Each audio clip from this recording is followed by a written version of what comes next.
Hello, sweet summer children. The long night is upon us, and I am back with some juice to get you through that long night. The Dragon and the Wolf was actually a pretty awesome episode of Game of Thrones. It tied some stuff up and left some cliffhangers for us to dwell on for a year, but there was some bombshells and some big reveals and some weird stuff. So let's talk about it. Firstly, did Rhaegar Targaryen meet your expectations? Because I was expecting, and this is a quote, the most beautiful man in all of Westeros, and what I got was not. It was like a Viserys lookalike in a really bad synthetic wig. Like, why not just cast actual people that have blonde hair? I legitimately heard that the wigs on the show, some of these wigs cost $7,000. The wig flashback Rhaegar had on better not have cost more than $7, because I'm sure I could get that same exact wig from Party City. But anyway, moving right along, in Winterfell, or Game of Thrones Season 7 as a whole, there was still no sighting of Ghost. Free Ghost. So in King's Landing, we had the big parlay at the Dragon Pit. It was the moment that I anticipated all week with excitement, but I have to say, out of Jon, Daenerys, and Cersei owned that scene. Daenerys arrived on a dragon with another dragon flying around with a huge military presence in place before she even arrived, but Cersei just strolled up and still looked and sounded very much like the Queen of the Seven Kingdoms. I'm guessing the dynamic was supposed to look like that because Jon and Dany are of course asking Cersei for help, so I guess that's why Cersei looks more the queen than Dany does. But Lena is just an amazing actor. She just does a phenomenal job. Like, I can't say enough good stuff about Lena. I mean, I don't like Cersei, but I love the actress that plays Cersei. The Hound looking at his brother and staring him down was a pretty good moment. It surely keeps the hope for Clegane Bowl alive, because the Hound does say, "It will be me that finishes you off, brother." Also, the Hound talking with Brienne was nothing special, but it did confirm what everyone else already knew, and that was that the Hound indeed does care for Arya and was only trying to protect her. So Cersei says she will accept the truce and pull her armies back into somewhat of a ceasefire if Jon bends the knee to her and swears her an oath of fealty, or at least an oath that says he won't swear an oath to Dany or Cersei or something weird like that. Of course, Jon doesn't lie and refuses to swear this oath, which makes Cersei end all these talks and head back to the Red Keep. Cersei knows that Jon is like Ned in the case where he won't swear an oath that he can't keep, which is kind of why Ned didn't bend the knee and swear fealty to Joffrey. That would have saved Ned's life, but he knew he couldn't keep the oath and he didn't lie to save his life. And Cersei knows that Jon is of the same breed, a chip off the old block. But let's rewind a little bit. So Tyrion is definitely trying to entice Bronn to switch sides. And I actually think that Bronn will switch sides. I actually think that Bronn is probably on the ship headed north with them right now. But Tyrion wants Bronn to join Team Tyrion. But then again, I don't even know if Team Tyrion is really 100% Team Dany, because I don't know what Tyrion said to make Cersei come out and say that she would not only go along with the ceasefire, but send troops north as well. Although she didn't mean it, but Tyrion has to be convinced that she does mean it. So if it's not her pregnancy, there had to be some kind of further dialogue between Tyrion and Cersei that we didn't get to see. And some promises, one way or other, may have went down, but either way, we later find out that Euron wasn't scared of the White, and Cersei and Euron planned ahead of time for Euron to head to Essos to pick up the Golden Company and ferry them back to Westeros.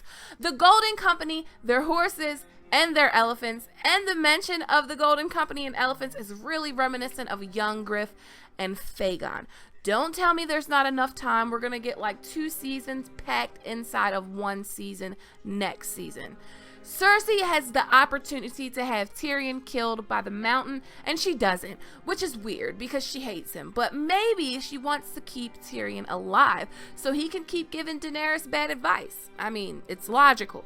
Jaime, on the other hand, is finally falling into his book arc. I love it. He has left Cersei. He's disgusted with her. He wanted to march the armies north like they said that they would do, but Cersei finally let him in on her plan, and basically he left her and King's Landing, but not before she threatened his life. Like, I thought the mountain was going to kill Jaime, and I would have rioted. I would have lost my mind. Totally. The scene kind of confused me because she said no one walks away from her, and she nodded her head to Sir Gregor like she was giving him the order to kill Jaime.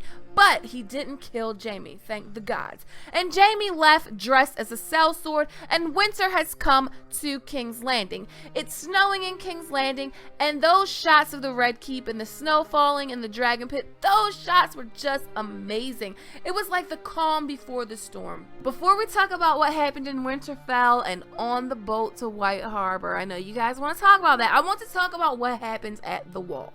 The Night King was mounted on Viserion, and he was attacking the Wall. Bran was warped into the crows that were sitting atop the wall, so Viserion's fire is blue. But pause for a second. This whole thing is just weird. So basically what it seems like is the Night King was just chilling in the north waiting for a dragon, like he knew a dragon was coming and he was going to get this dragon, and that's how he was going to get past the wall. It's also kind of lame because what it seems like is that if he didn't have the dragon, the Night King couldn't get his army south of the wall. So if Jon and company never went north to catch this white, the Night King would never have a way to get past the wall, and everyone would still be safe. So is the Night King a green seer? Did the Night King send the Hound those visions in the flames to kind of lay a trap? Like, what is going on? Viserion's wings have holes in them, but he's flying. I guess that's magic, but either way, it's pretty weird. And the Night King and his army are marching south. They have breached the wall. Like, if the Night King really wants to, he could just go castle to castle, destroying it with this blue dragon fire.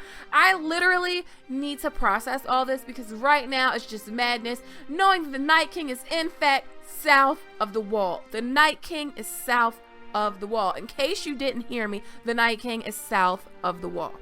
So Jon and Dany planked on a boat. It was really just awkward, to say the least, but I think everyone kind of knew it was going to happen, but it was so weird. And I'm almost 99% sure they have conceived a child. Dany and all of her forces and Jon and Tyrion and everyone is headed north to fight the Night King. But before they left, Theon and Jon have a moment, and I'm not gonna lie, I got very teary-eyed. I knew that Theon always had an identity crisis, and he had this identity crisis way before Ramsay Bolton got a hold of him. As Jaime called it when he first saw Theon, it was like Theon was like a shark on a mountain. But Jon told him, "You're a Greyjoy and a Stark, and my father still lives on in you. He's a part of you." And he just went out there on that beach and found his fury, and he's going to save Yara. Now, in Winterfell, Sansa killed Littlefinger. Well, Arya, Bran, and Sansa killed Littlefinger. Like I told you guys, Arya knew the whole time what was going to happen. Arya and Sansa were playing Littlefinger this whole time. Arya knew what was going to happen this entire time. Arya and Sansa and Bran have been working together for a while, apparently.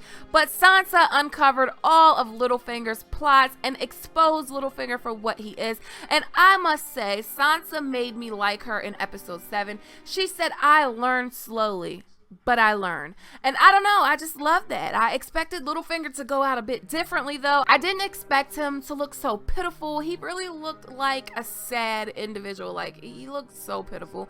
But House Stark is all on the same page.